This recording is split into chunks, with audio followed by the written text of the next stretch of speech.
అంటే ఒకటి ముందు భారతదేశంలో ఏ రాష్ట్రంలో కూడా ఈ వెసులుబాటు లేనటువంటి ఇంటర్ప్రిటేషన్ ఈ రాష్ట్రంలో ఎందుకు ఇచ్చారు? ఒకవేళ మీరు ఏదైనా ఒక రాజకీయ పార్టీ మీకు ఈ సందేహాన్ని వెలబుచ్చితే మీరేం చేయాలి? కేంద్ర ఎన్నికల సంఘానికి ఇక్కడ రాయాల్సింది, ఇక్కడ ఎంత పెద్ద అభియోగాన్ని నేరాన్ని అవతలోళ్ళు చేస్తున్నారు మేము ఇచ్చిన పెద్దానికి మీరు కేంద్ర ఎన్నికల సంఘానికి రాస్తున్నారు కదా, మరి దీన్ని ఎందుకు రాయలేదు?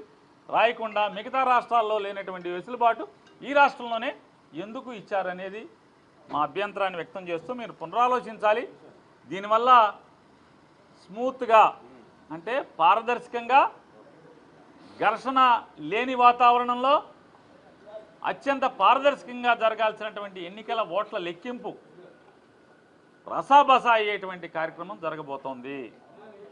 ఎందుకని మీ స్పెసిఫిక్ సిగ్నేచరు పెట్టిన సంతకం మీరు ఏదైతే ప్రొవైడ్ చేసి ఆర్ఓలకి ప్రొవైడ్ చేసినటువంటి స్పెసిఫిక్ సిగ్నేచర్ ఈ బ్యాలెట్ పేపర్ మీద ఈ ఫారం కవర్ 13B 13Cలో ఉన్నటువంటి మీరు చేసినటువంటి వాటి మీద ఆ సంతకం చిన్న స్ట్రోక్ తేడా వచ్చినా ఎవరో ఒకరు అబ్జెక్ట్ చేస్తారు.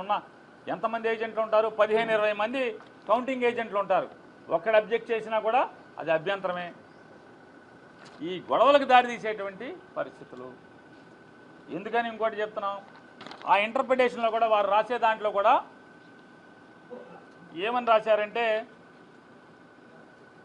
ఫెసిలిటీ సెంటర్ అంటే ఫెసిలిటేషన్ సెంటర్, పోస్టల్ బ్యాలెట్ వెయిటాకి ఫెసిలిటీ సెంటర్ కూడా ఆర్ఓలే ప్రొవైడ్ చేశారు. కాబట్టి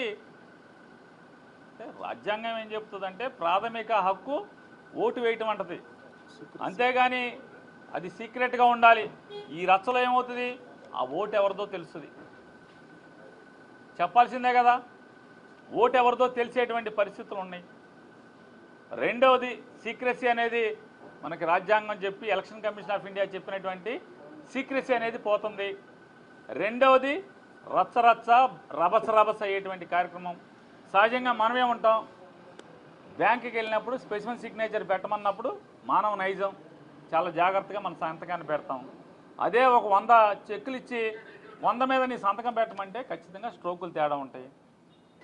ఫెయిర్ అండ్ పీస్ఫుల్ కౌంటింగ్ జరగటానికి ఈ నిర్ణయాన్ని పునరాలోచించమని చెప్పని భారతదేశంలో ఏ రాష్ట్రాల్లో లేకుండా కేవలం ఆంధ్రప్రదేశ్ రాష్ట్రంలోనే election commission నియమావళికి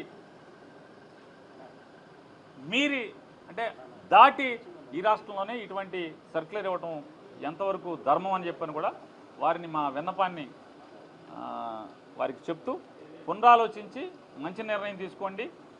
fair and peaceful election జరిగేట్టుగా, కౌంటింగ్ జరిగేట్టుగా ఇన్నాళ్ళు కష్టపడ్డారు, మంచో చెడో ఏదో చేసుకుంటూ వచ్చారు, కనీసం ముగింపు అన్నా మంచి ముగింపు ఇవ్వండి అని చెప్పని కూడా వారిని విన్నవించుకోవడం జరిగింది.